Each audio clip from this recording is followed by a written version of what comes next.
what's interesting about the NGP, it actually has fewer buttons, fewer physical buttons than the DualShock controller, right? But what we do have is the touchscreen, both front and rear.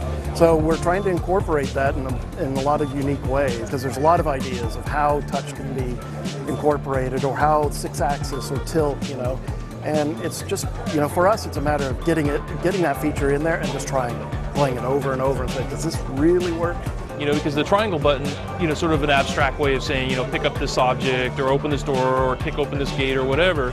And now being able to touch it, actually, you know, run up to it, touch the thing you're going to interact with, and have there be gameplay built into that. That's what got the design team excited. And similarly, I can actually take my finger here and just drag across the physical environment and have Drake follow.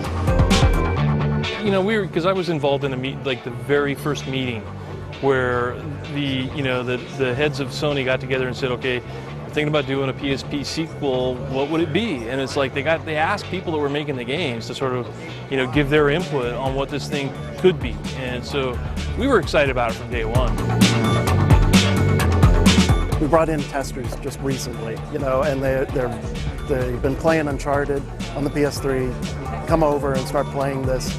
And you can see them start moving over to the touch and start using that more. So the ability to like integrate 2-stick motion with touch, with 6-axis, and having it just feel, as long as it feels natural, as long as it's fun, frankly, I think players are going to like it. And just keep in mind that what you're seeing right now is our first generation NGP engine.